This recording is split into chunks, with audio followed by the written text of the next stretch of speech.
Hi Mercedes! I hope you had fun finishing your order of operations sheet. If you're not quite done with that yet, that's fine.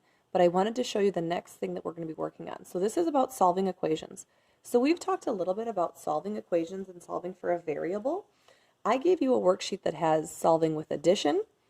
So we have solving for A with addition. We have solving with multiplication. We've talked about that if a number is right next to another letter or another number, maybe with parentheses, that means multiply. So this actually means 4 times some number. There's solving with, let's see, there's no subtraction on this one. I'll show you that in a second. And then this is division. So this division line, C divided by 7 equals -8. So we have a lot on this sheet. I want to start with just showing you the addition ones, and then we can go from there. And I gave you a couple sheets to practice, so you'll see that there's answers for these, and then there's a couple more sheets in your packet that you can go ahead and try to practice some of these with. So let's look at this one here. So let's just look at number 6 for a second. What this is pretty simple. This is A plus 3 equals 8. You can probably already say, what plus 3 equals 8? You already know that.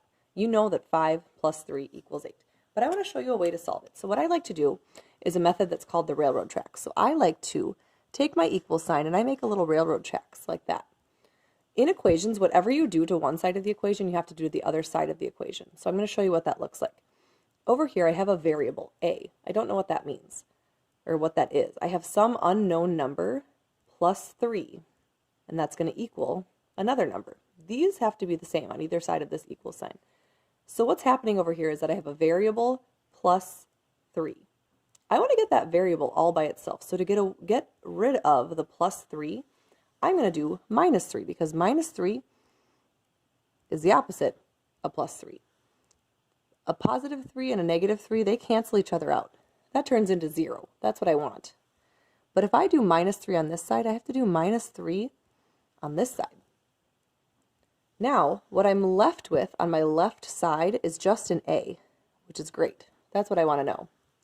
I keep my equal sign. 8 minus 3 is 5. So a equals 5. I can plug that back into my original equation. Instead of a, I can write 5 plus 3 equals 8. 8 equals 8. Yes, I did it correctly. So we've done that one. Let's try another addition one. I don't want to do all your problems for you, but I will kind of start you on one of them. If we look down here at number 8, we have -2 plus n. Well, we need to do our railroad tracks first of all. What's the opposite of having a -2?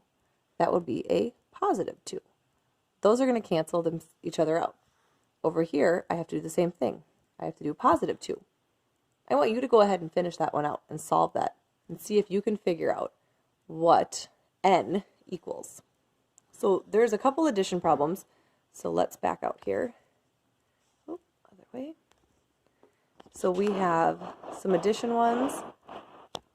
We have addition that you can try, addition, addition here, and then on your next page, we have addition, addition. Here's a subtraction, which I have not shown you yet, but it's the same idea as addition. We have a minus 6. If we want to get rid of that minus 6, the opposite of subtracting 6 is to add 6.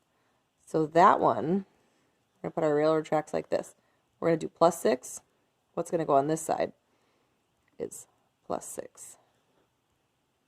See if you can figure out what -4 plus 6 is. This is tricky because there's negatives, so this is a little hard. I want you to just start with the addition problems. You can try this one subtraction problem and see how that goes.